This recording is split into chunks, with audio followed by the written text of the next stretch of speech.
Hi again, everyone. I'm olliemathews. This is Societal Narcissism. This video is sponsored by contribution from Boomer Exposer. And before I get to the video, I ask everybody to go to the description box in this video and click on the Rumble link version and watch the video over on Rumble, as I'm still monetized over there, and it'll help with the channel greatly.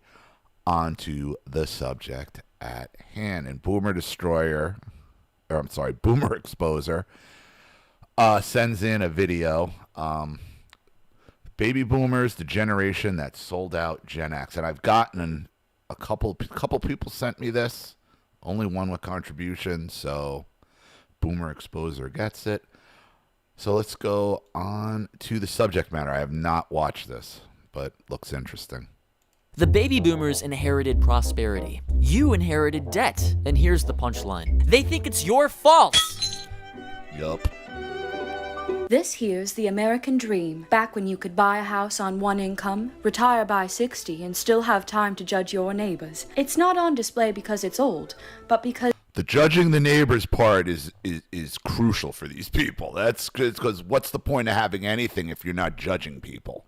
they broke it, and now they pretend it never worked any other way. Right. The dream where you win, change the rules, then pretend it was always fair. I'm sorry, sir. Did you have something to share? Oh, nothing. Just breathing in the equity. And now for our latest addition to the exhibit, the boomer in its natural habitat. No resume, no experience, just historical entitlement and ambient opportunity. Yup. No experience, no nothing. Just giving to them. If I had your resources, I could get a job today. And here we see the rare American pension plan, extinct since 2005.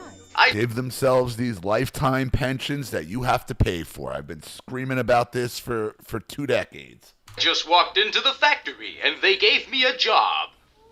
You know, asshole, I walked into a factory recently, and no one was there. Just a raccoon and a homeless guy who said they moved to Malaysia in '97. Just work hard. Avoid debt. Don't forget to go to college. Don't do drugs. The college scam again. The college scam. Banging that square peg into a round hole. Don't do drugs? Don't do drugs? Of all the generations to scream about not doing drugs, with the amount of drugs they did. Didn't you guys start the hippie movement? Just pull yourself up by just poop. Meanwhile, It's so sickening. The hypocrisy of it all. You could just choke on it. work 2 jobs and live in a shoebox under the crushing weight of student debt you people guilt trip me into taking out. If you can't buy a... Lay this student debt on 18-year-olds making these decisions, these financial decisions that affect them the rest of their lives. You got to make it a decision of what you want to be at like 15 years old. I mean, the whole thing, the whole system is just so corrupt. And the boomers exploited it all. Sucked up all the resources for themselves and then sit on their high horse and point their finger and look down their nose at you. The 79%, not the 21%. The 79%, the majority of this generation, this is who and what they are. A house? Maybe you weren't meant to. Whoa, hey, easy there, Terminator. I'm just here for the trauma tour. Thank you for visiting the American Dream exhibit. Please exit through the gift shop.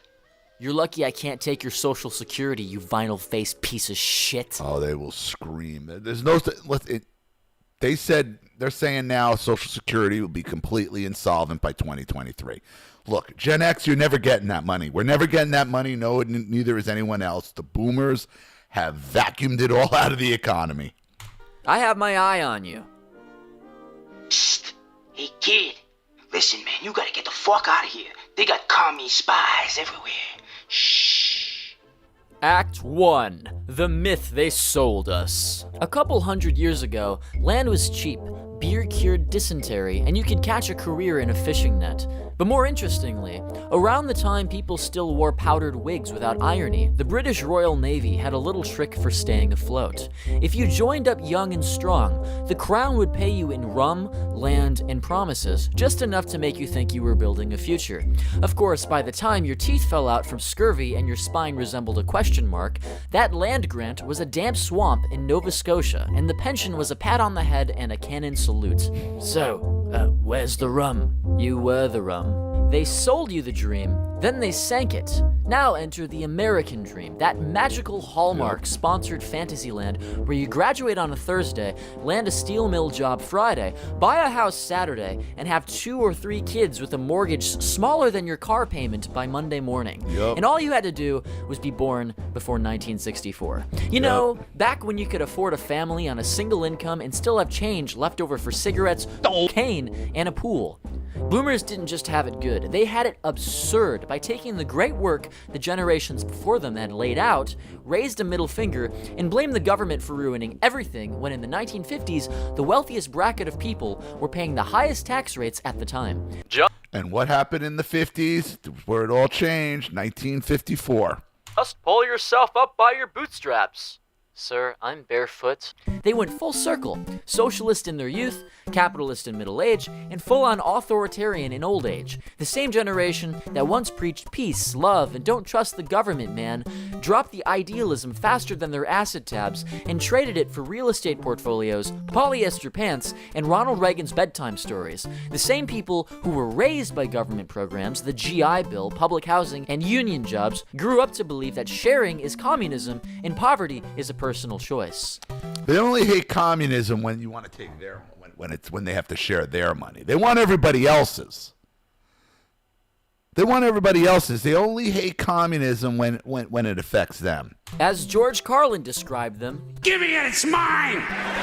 Give me that, it's mine!" this was the guiding principle of every HOA with a lawn sign and a lawsuit. By the time they hit their 30s, boomers had more jobs than a modern LinkedIn influencer with a podcast, a startup, a side hustle, and an NFT grift, all while claiming they just stuck with one company and worked hard. They normalized job hopping so thoroughly that corporations just gave up trying to train anymore. Out went pensions and career development. In came, you're lucky to be exploited, experience required for entry level, and unpaid internships with coffee fetching certifications. And when it all started collapsing, they didn't take responsibility. They just called it a work ethic problem, because nothing screams personal accountability like torching the economy and blaming your grandkids. They got the deal. And that's what they keep doing. This is what I've been yelling. They scream on their high horse and act like they didn't do what they've done. Of the century. Dirt cheap homes, stable, single income jobs, pensions you could actually retire on, college tuition cheaper than a modern microwave, and after reaping all of it, they'd turn around, looked us in the eye, and said, "You're just lazy." All while charging $1,800 a month to rent a drywall shed somewhere in a dilapidated part of a Rust Belt city. That's like Gordon Ramsay handing you a dirty fork, no ingredients, and a stove from 1937, then screaming that your imaginary souffle is fucking raw! I mean, go look at what your boomer parents paid for their houses and what they're worth now. I mean, we've been through it. We've been through it over and over. My parents paid $38,000 for their house in New Jersey. Things worth $750,000, $800,000 now. The house down the shore is worth $1.2 million. They paid $130,000 for it in 1994. I mean, 1980, the average home in the United States cost about $76,000. In 2025, try $500,000. That's a 6-fold increase. Meanwhile, median income only grew by a little over 4 times. So unless you're moonlighting as a YouTube crypto guru and a hedge fund at the same time, you're not buying a house, let alone barely buying groceries. Back in my day, I bought my first house at 25 with a job at the hardware store. I swear, you millennials and your entitlement. Gen Z. I mean, whatever, it's the same thing. Just stop buying avocado toast and you'll be fine. Oh, but thank God, I thought I was poor because of inflation or stagnant wages and a rental market run by sociopaths. But no, turns out it was the toast. Yes, now go flip that toast into a duplex. Oh yes, Bruce Cannon Gibney, that delightful bundle of sunshine, once wrote a book with the cheery little title, A Generation of Sociopaths. And he wasn't talking about serial killers or Wall Street bankers. No, he meant the boomers. According to Gibney, this lot, who inherited a prosperous post-war utopia, promptly began lighting it on fire to keep their golf carts warm.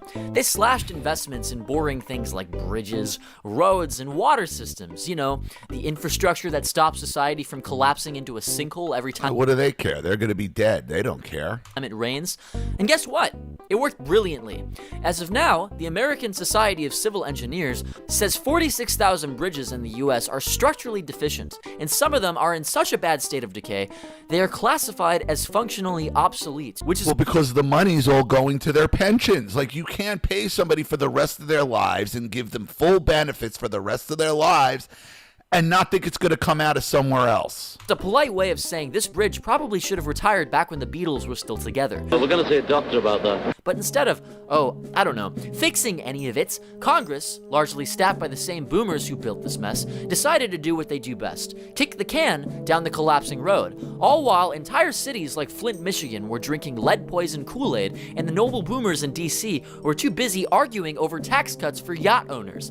And, which country to bomb. Again, things never changes. Never changes. So yes, congratulations, you're living in the rusted ruins of a country that once dreamed big, and now can't even pour a glass of water without checking if it glows in the dark. They took the maintenance budget, slashed it to balance the books, and used the savings to buy lawn flamingos and a third Jeep. This short-sightedness obviously contributed to the house affordability crisis we're experiencing today. So, I just gotta say, this cozy 400 square foot studio is a steal at $2,500 a month. So, does it come with a bathroom? I mean, yes, it's shared.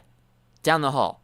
Honestly, the American dream hasn't just shifted. It's been taxidermied and mounted on the wall of a boomer's third vacation home. Once a symbol of prosperity and stability, now is just a rotting myth, wielded like a cudgel against younger generations, usually by someone who bought a 4-bedroom house for the price of a toaster oven, then accidentally became a landlord. It's gaslighting with a pension plan. This shit is so bad they can make a game out of it. Tired of trying to win in real life? Don't worry, we gamified the struggle. Gen Z, the video game. Now with realism mode. Remember fun? Neither do we. Now step into the simulator where rent's due, healthcare's optional, and hope is a microtransaction. Rated F for financially doomed. Act 2, the damage they did.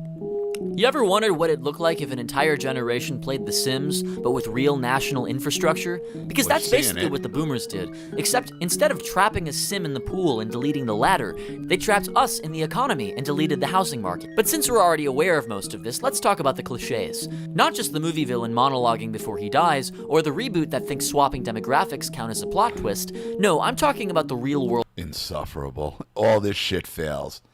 All this shit. And this is what they tried to do with Daria, what they were going to do with Daria, and they figured it ain't going to work.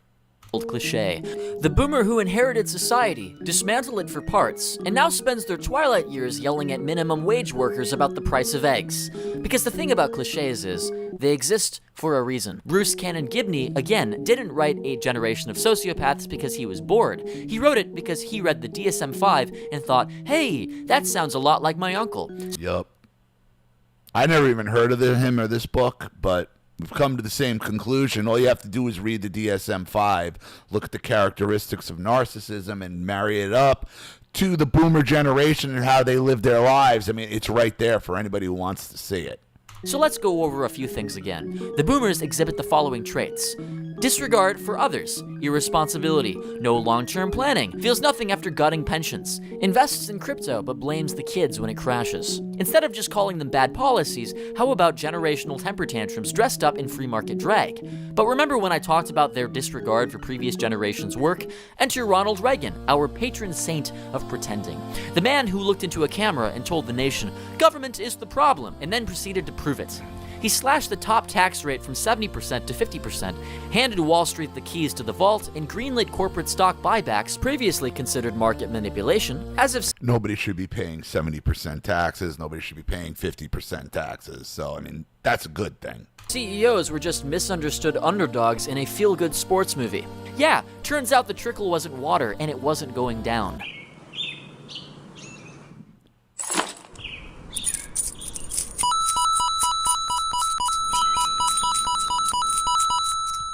Thanks, Ronnie. The problem with trickle down isn't the idea. It's trying to do it with boomers who never trickle anything. Meanwhile, Reagan's FCC chairman declared that TV was just a toaster with pictures, which was great news, because now we had a toaster that could broadcast 24 hours of rage bait and pharmaceutical ads. And with the Fairness Doctrine repealed... The Fairness Doctrine had to go. Wait a minute. The Fairness Doctrine was some fucking communist bullshit, okay? Fairness Doctrine had to go. What the Fairness Doctrine said is if you give one person, a platform, you have to give the other person equal time, and you had no choice of who was on your broadcast. It was communist bullshit. The Fairness Doctrine had to go. Facts became optional. The media became less public service, more fast food for the brain damaged. And this is true. I mean, that's what happened. But that's on us, not on repealing the Fairness Doctrine. Because you want to be lazy and listen to everything that the media tells you. And listen, we've all been guilty of that at one time or another. But it's your responsibility to vet the information you're getting. And it was a lot harder back in the 80s. You didn't have the internet or what have you. But the media had still been caught lying time after time after time after time. And it was on us not to just believe everything that comes out of the idiot box. But back to Gibney. He names names. So let's do the same. Reagan deregulated everything except his own legend. Bill Clinton, saxophone in one hand, Wall Street deregulation in the other. George W. Bush, a man so committed to disaster capitalism, he thought invading two countries would count as a stimulus package. If I had anything to say about their governing, it's like they hosted a looting party and left the tab in our name. Welcome to Boomerland, a theme park for the policy choices of the most overindulged generation in history. The crumbling infrastructure log flume. Freedom Gulch. No healthcare, no roads, just guns. The student loan tilt-a-whirl. The climate denial ice rink. Boomerland, where dreams are leased down, the future's cancels. Oops. Act 3. The world we inherited. You know, for the longest time, I thought I was just screwing it all up. Like, maybe I missed the secret seminar where they handed out houses, confidence, and a functioning will to live, right between taxes and how to cook rice without hating yourself. They told us if we just played the game, go to school, get a job, hustle like your entire existence depends on it, then one day we'd win something other than burnout and a rent hike. But here we are. Decades into the grind, still chasing success like it's tied to a helium balloon shaped like Elon Musk's and just as out of reach. What we got was a cosplay economy, dressed up in social milestones established by the generation who lived at the zenith of modern civilization, empowered by fiat currency anxiety meds for the world they created. Boomer inheritance be like a folded American flag, a broken VHS of Top Gun, and the keys to $1.78 trillion in student loans. Oh, and maybe a live, laugh, love sign if you're lucky. The Boomers inherited a rich, dynamic country. You're not even getting that. Most of you are not even getting that from the Boomer. They're going to take it all with them. And mortgaged it like a cokehead with a stolen credit card. The national debt? $36 trillion. That number is so big, you'd think it was invented by a toddler trying to lie about his high score in his favorite video game. Trust in government? Yeah, that's hovering somewhere between timeshare salesman and gas station sushi. But hey, don't worry, the system works. Just like a microwave that doesn't heat your food, but always gives you a nice hot plate. Loud, expensive, and only useful for storing regrets. Boomerland may be closed, but the damage? Yeah, that's on us to clean up. With student loans, burnout, and a 2-year lease on hope. So if you're still wondering what happened to the American dream, you're looking at it. Glitchy, over-leveraged, and updated monthly with a paywall. But if you haven't already, please subscribe. And as always, Scrutly Muttley. All right. Well, that was a really good video. I mean, I don't agree with everything the kid said, but you know, he is right on point. It's a very well put together video. You know, now this is a generation that had everything handed to them. And they still, to this day, sit on their high horse, pointing their finger, looking down their nose at the world. Yet, they're the ones who destroyed it all. And they take zero responsibility. You want to know what happened to the Western dream, to the American dream? Ask the narcissistic baby boomer, because it's sitting in their bank accounts most of them. So I'm going to leave it there. Thank you, Boomer Exposer, for the video. I really appreciate it and the contribution. Thank you to everybody watching. Please leave any opinions in the comments section below. And again, if you want your story read on the channel, you have a topic you'd like me to cover, something you'd like to expose, you'd like to set up a Skype, a phone call, have a private video made, you'd like to sponsor a video like this for someone who needs help and can't afford it, or just make a contribution to the channel in general to keep it supported, growing, and successful, because this channel survives 100% on contributions from all of you. Without you guys, all this goes away. So if you like what you see here and you want to see more videos like this, you know what to do with either the Cash App, Zelle, PayPal, and email links in the description box below. Also, please like and share this video wherever you can. Subscribe to my channel if you haven't, and be sure to click the subscription bell to be notified of all my video uploads. Also, be sure to subscribe to both channels on Rumble. If you haven't already, please watch and click the video over on Rumble, as it will help with the success of the channel. Even a click helps. Also, please follow me on X and Telegram as well. I'm Ollie Matthews. This has been Societal Narcissism. Take care, everyone.